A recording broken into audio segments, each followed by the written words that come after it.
Bonjour et bienvenue à l'Africa Digital Expo édition 2020. Je suis Mohamed Touré de Deloitte Côte d'Ivoire, votre présentateur, et j'ai la chance de recevoir aujourd'hui Monsieur Ibrahim Tidiane Konaté, directeur général adjoint de l'ANSUD. Monsieur Konaté, bonjour. Bonjour. Alors, déjà, est-ce qu'il serait possible de nous présenter en quelques mots l'ANSUD et vous présenter également? D'accord. Je suis Ibrahim Tidiane Konaté, comme vous venez de le dire, directeur général adjoint de l'ANSUD. Et l'ANSUD, l'Agence nationale du service universel des télécommunications, est un organisme, une structure de l'État, une agence qui a été mise en place afin de permettre à l'État de Côte d'Ivoire d'atteindre les objectifs de service universel en termes de télécommunications et de TIC.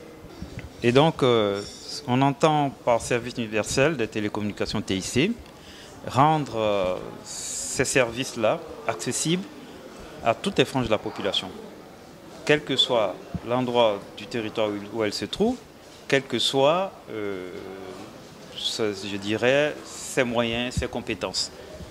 Donc un service universel, c'est évidemment ça, c'est de rendre ce service accessible aux personnes, qu'elles soient des personnes disposant de toutes leurs facultés. Très bien. Ou alors même des personnes qui n'ont pas des compétences, techniques, qui sont analphabètes. Et de là aussi, il faut l'accessibilité en termes d'infrastructure. Donc c'est vraiment un tout. Très bien. Très bien, très intéressant. Alors, Monsieur Konaté, moi, la première question qui me vient à l'esprit tout de suite, c'est au regard des nombreux projets qui ont été réalisés en Côte d'Ivoire par l'ANSUD, déploiement de fibres optiques, instauration de cybercentres dans certaines zones reculées, naturellement, accompagnement de certaines organisations et de certaines administrations de l'État. Quel bilan faites-vous des 5 dernières années d'exercice de l'ANSUD? D'accord. Je dirais d'abord, je partirai dès le départ. Et on aimait à le dire au niveau de l'ANSUD, surtout le DG. Moi, je l'avais emprunté au DG.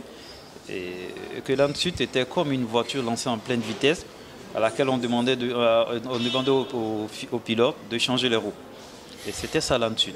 Parce que vous avez un certain nombre de projets qui étaient éparses. Exactement. Qu'on a regroupés et qu'on a dit de les conduire. Alors avec du personnel différent, occupant des postes, vous comprenez toute la complexité. Donc il fallait rendre l'ANSUD opérationnel. Et pendant cette opérationnalisation, nous avons quand même commencé à conduire certains projets. Très bien. Certains sont aboutis, certains ont connu des ralentis.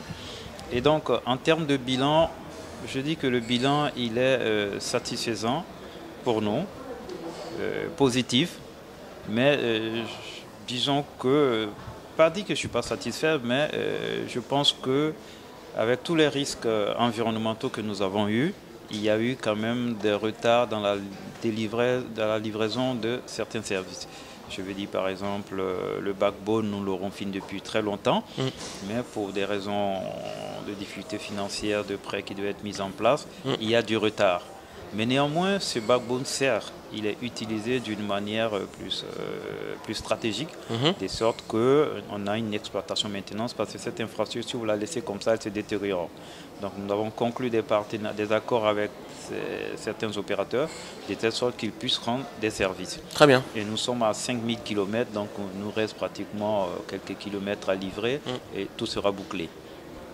Et concernant les services de l'État, c'est vrai qu'on a très peu de communication dessus, mais nous avons délivré une panoplie de services. Je passerai sur plein les services administratifs qu'on appelait administration.go, quelque chose comme ça. On avait un ensemble de services en fait. 300 services, si ma mémoire est bonne, oui, qui avaient été identifiés. Je ne peux pas quand même tout énumérer. Mais les derniers services, je pourrais vous en parler, on en a donné beaucoup. Les services Banque de sang, qui a eu le prix de la meilleure application francophone africaine au Maroc en 2019. Donc un certain nombre, même pour des structures qui n'ont pas encore communiqué, nous avons déployé des services. Et l'agence emploi jeune, par exemple, nous avons fait un énorme boulot. Parce que la plateforme qui consiste à permettre de connecter les jeunes, à faire leurs requêtes, à même des chats là-dessus, à déposer leur CV, c'est nous, c'est l'ANSUD. Et j'en pense, il y a un certain nombre comme ça. Et même dans la crise de la Covid-19, nous sommes intervenus. Nous sommes intervenus sur une plateforme qui a permis quand même dans le cas du rapatriement des populations qui étaient bloquées à l'étranger, j'imagine. Et c'est notre plateforme qui a servi quand même de soutien à l'efficacité de cette opération. Très bien. Très intéressant, Monsieur Konaté. Alors, quels sont selon vous les axes sur lesquels aujourd'hui vous devez redoubler d'efforts? Dans toutes mes discussions, j'aurais aimé en parler même maintenant. Et vous savez, nous avons commencé d'abord à essayer de bâtir, de mettre l'infrastructure au niveau. Exactement, avec le backbone, naturellement. Et l'infrastructure mise au niveau qui va continuer, parce qu'il va falloir de temps en temps faire des réglages de fine-tuning, comme on dit. Il y aura maintenant à délivrer les services aux populations à travers cette infrastructure. Mais vous ne délivrez pas un service à des gens qui ne savent pas l'utiliser.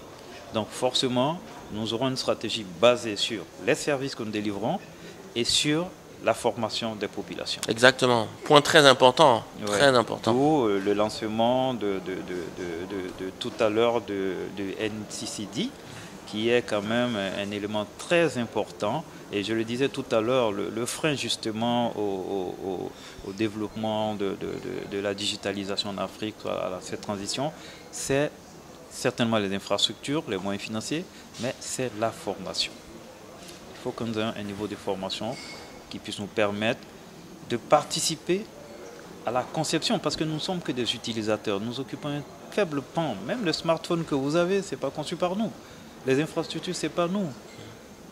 Alors que nous sommes un grand nombre d'utilisateurs, nous avons un potentiel énorme, on le dit 1,3 milliard habitants. Et la plus forte part de jeunesse, de population jeune dans le monde. Exactement. Et tout le monde dit l'Afrique, tout le monde court vers l'Afrique. Alors, dans les 3 prochaines années, dans les 10 prochaines années, il ne faut pas s'étonner. Maintenant, les TIC, donc notre stratégie, tout ce que nous mettons en place, les services, c'est de créer quand même de la richesse locale, c'est de créer des services, de la possibilité. Du contenu local. Voilà. Et en même temps, ça permettra de lutter contre toute cette jeunesse qui essaie d'aller en Occident. Parce que, figurez-vous, toutes nos données que nous utilisons, elles sont hébergées où? Nous ne sommes même pas propriétaires de nos données quelque part. Nous posons des données, mais la richesse de demain, pour aller sur l'avenir, la richesse de demain, c'est 2 choses. C'est la data et c'est comment exploiter cette donnée à travers l'intelligence artificielle. Vous avez les IoT qui vont venir, tout cela, ce seront une énorme quantité de données. C'est le combat actuel entre les États-Unis et la Chine. Exactement. La Chine dispose des données, les États-Unis disposent de l'intelligence. Alors nous, qu'est-ce qu'on a dedans? Alors que nous produisons énormément de données.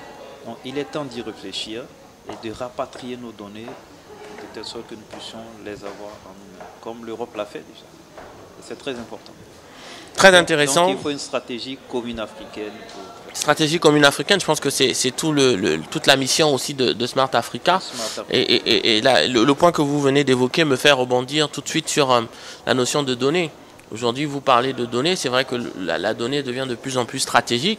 Est-ce qu'il y a des réflexions ou des sujets en cours sur la conception d'un data center national au niveau de la Côte d'Ivoire, par exemple? Merci pour cette question. Elle est même très d'actualité. Elle est commencée. Ah, super, très bien.